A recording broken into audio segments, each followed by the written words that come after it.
Welcome to the Farmers Union Insurance pregame show. I'm Lauren Hill, and I'm joined here with Ken Oda and Edward Nieman, and we are getting you ready for Game 2 of tonight's series against St. Cloud in St. Cloud. So last night we won, obviously, going to Tauros. And Edward, this was your first time in St. Cloud. I kind of asked you yesterday how you were feeling, but obviously now you've seen a game, you've seen us win a game in their barn. What was the atmosphere like? Yeah, Lauren, obviously a little different from what the Toros were coming off of on Saturday night, a little more of a sparse crowd, big college hockey weekend here in St. Cloud. So, just really the Toros came into the building needing to feed off the energy from within. It was one of Ken's keys last night. They got the goal in the first period, and then obviously good defensive performance propelled the Toros to the win. So, Toros looking to do the same tonight, and we'll see what's in store.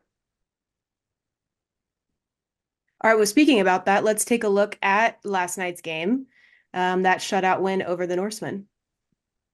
Yeah, Lauren, it was a good defensive performance, like we mentioned, but both from the Toros defensive unit, but also obviously Lucas Fedin in net saving 25 on 25 shots faced. It was a goal in the first period that was enough off the stick of Billy Batten through traffic in front of the net, a little bit of a redirection to the back of the net.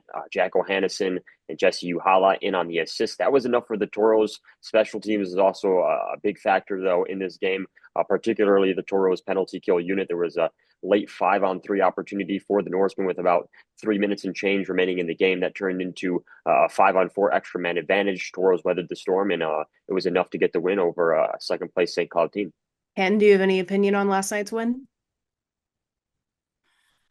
No, I think Edward summed it up well. It was a good game for the Toros, a good road performance. They didn't give St. Cloud much, and what they did, Lucas Swedden was able to keep out of the back of the net. You know, Goaltender of the month came from Bismarck. Goaltender of the week came from St. Cloud, but it's been Swedden who's been plugging along now. League best save percentage of 95.3 and second best goals against average at 1.219. So Swedes might maybe not picking up the accolades, but certainly picking up the pucks. All right, awesome. So now turning our attention back to tonight's game against the Norsemen, let's look at the updated Noodles numbers brought to you by Noodles and Company of Minot. So with last night's win, the Minotauros are 8-4, and the St. Cloud Norsemen are 8-3-3. Um, as we have met them multiple times this year, our current record against them is 2-1-0, as their record is 1-2-0. And our goals per game averages around 3.17 as theirs decreased to 2.93. And our goals against actually decreased since yesterday, so 1.83, and theirs increased, so it's at 2.43. Yeah, shutout will pull the Toros underneath 2 goals allowed per game, and the Toros offense continues to click along. That 3.17 down a little bit since they only scored the one last night, but still over 3 goals a game. When you're on average outscoring opponents by just about a goal and a half, you're going to win a lot of games. Yeah, and you just look at kind of the action of last night. It was back and forth, not a whole lot of quality opportunities either way, but it was a St. Cloud team who did net 7 goals over last weekend against a really good Aberdeen team, at least in terms of goaltending. So I think a really good performance by the Toros. And, if you're keeping your goals against per game under 2 goals this season, I think the Toros are going to win a lot of hockey games that way. I like that prediction, Edward. I kind of touched on this yesterday. Obviously, when you play more and more games, you're going to increase your penalty minutes. I didn't think I said it was going to happen this weekend. I don't know if it was going to happen last night or the combined weekend. We have gone over the 100 mark for penalty minutes. We're at 102, and the Norsemen are at 143. They kind of stayed pretty neutral there, but we hopped up past 100. Yeah, still only at 8.5 minutes a game though, so that's a pretty acceptable number. I think Toros had last night 3 penalties, if memory serves, for 6 minutes. St. Cloud just the one for 2. You'd like to see the Toros get more than one power play opportunity in a game, but overall, they made they made the best with what they had, and they got the win. All right, well, we'll be back with more of the Farmers Union Insurance pregame show after a quick word from our partners.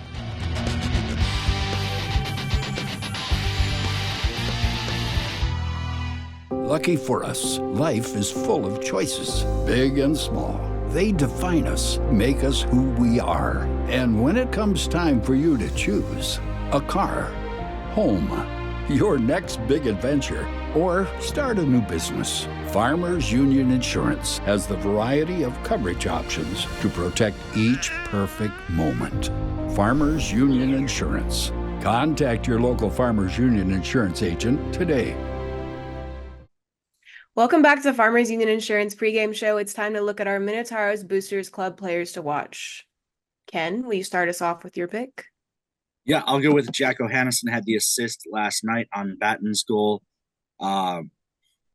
Batten deflected it off of his leg, so a cheapie there for Batten maybe, but O'Hanny is still over a point per game on the season, but only 2 goals. The rest all coming on assists, so I'd like to see him pop one.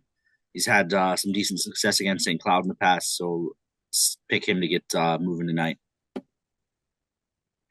Yeah, and for me, Lauren, I'm going with Brandon Funk, a player who hasn't had a whole lot of points on the year, just 2 assists. But, you look at the game last night, it got physical towards the end between both teams. And, we're going to see 3 straight more games between these 2 teams. So I do anticipate that to continue to be a factor. Funk, an LIU commit, I thought he had pretty smooth zone entries and exits last night. And I do anticipate him to play a factor, not only potentially maybe picking up another point tonight, but also just being a little bit of an enforcer out there as far as forwards go. All right, thanks, guys. That will bring us to our home key group's key to the game. So, Ken, what are your keys to tonight's game? The first one for me is discipline. Tauros had, as Edward mentioned, a kill of 5-on-3 late in last night's game. You don't want to see that happen all too often. Also, with the decision to go with Will Mizenko in net tonight, 2 of the 4 power play goals the Tauros have allowed this season have come in his 3 starts. Oftentimes they say you need your goaltender to be your best penalty killer. It's a chance for Mizenko to step up, but also, again, you don't want to see him have to kill too many penalties. Second key would be second chances. Edward, last night, Tauros didn't seem to get a lot of second chance opportunities in the offensive zone. You'd like to see that number increase. Yeah, Lidan has a lot of easy saves, and frankly, just a lot of easy clears out of the zone for St. Cloud. There were spurts where the Toros did apply some pressure, but it really was a lot of one-timers that would just ricochet out to the boards and be taken back up ice by the Norsemen. So I do think if you get second chances, the Toros will be able to maybe find a couple more goals tonight than just a lone goal last night. And feeding into that, my third key to the game would be to take away the goaltender's eyes, whether it's the same goalie as last night or St. Cloud chooses to switch it up. I thought last night Lidan was seeing pucks way too easily. That helps prevent second chances. It allows the goaltender to put rebounds where he wants them to go, or just catch the puck and hold on to it and take the draw. So a little bit more traffic in front, make it a little bit harder for whichever goaltender goes for St. Cloud tonight, make it harder for him to see the puck.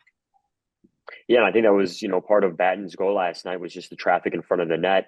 You lose sight of the puck, it makes things a lot harder. And if the Toros can create that chaos, I do agree with you, Ken. I think there might be a few more opportunities for the Toros. All right, well, we'll be back with more of the Farmers Union Insurance pregame show after this commercial break.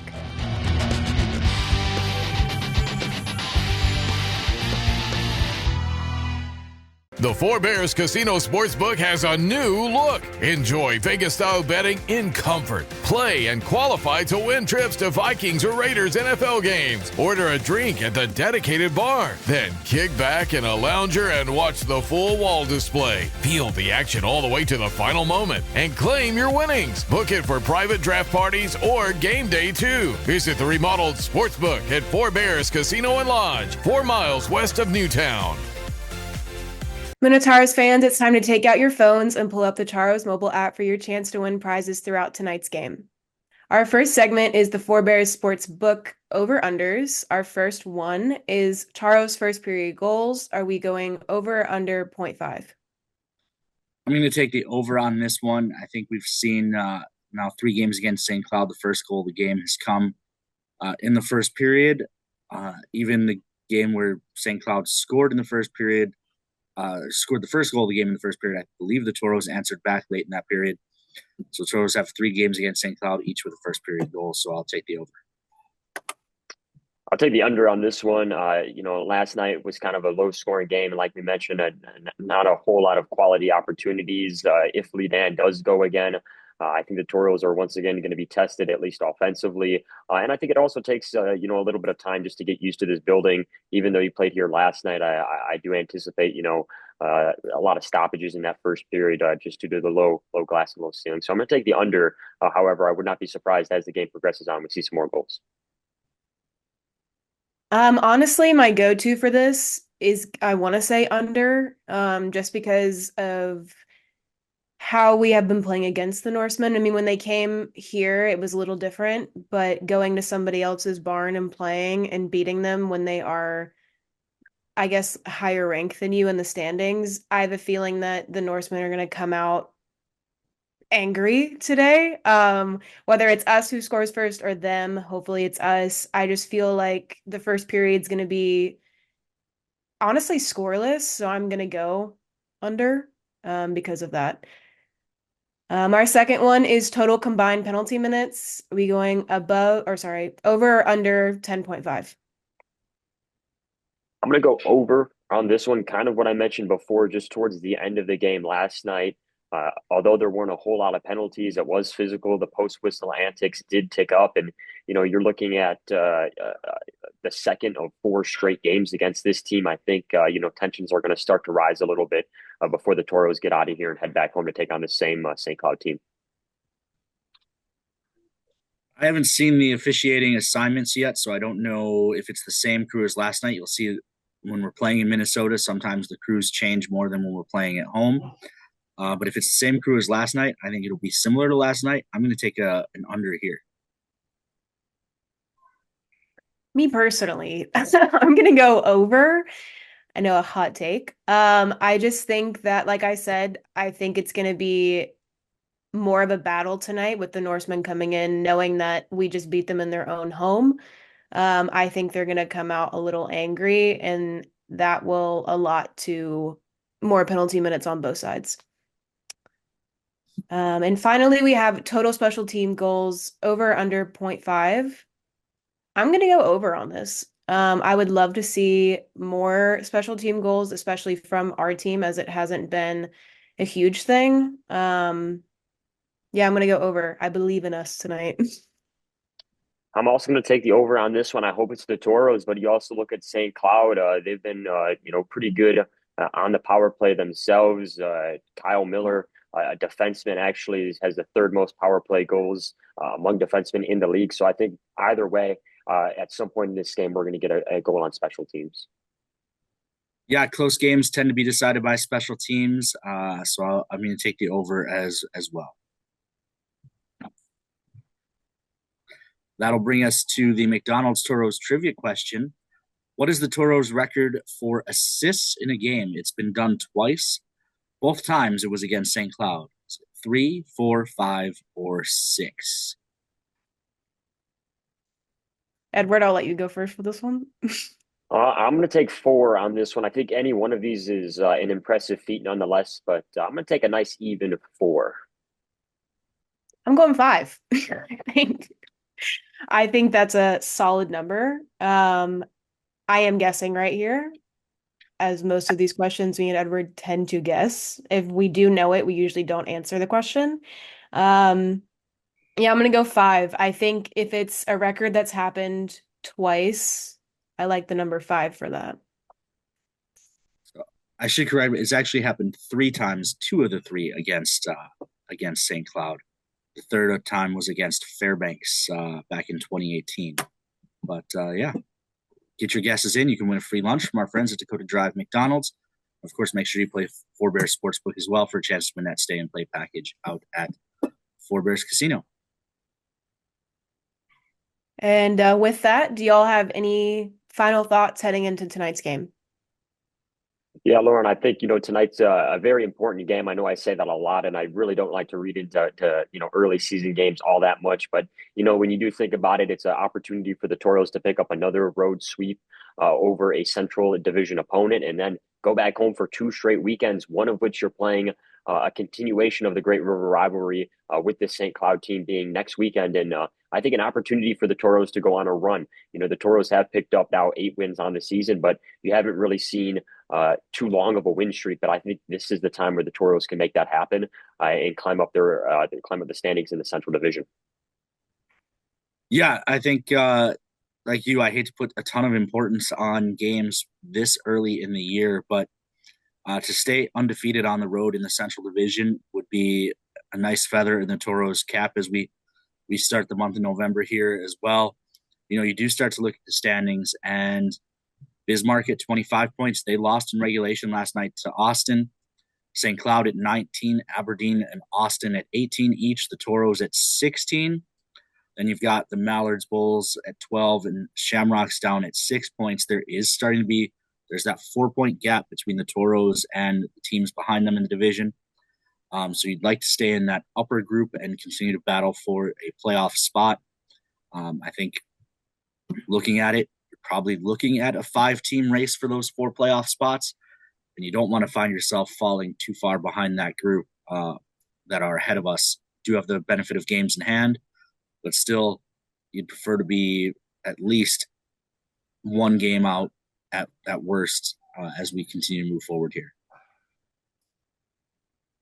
All right, awesome, guys. So that will do it for the Farmers Union Insurance pregame show. We'll send you out for one more break, and then Edward will be back with the drop of the puck right here on the Minotaurs Network.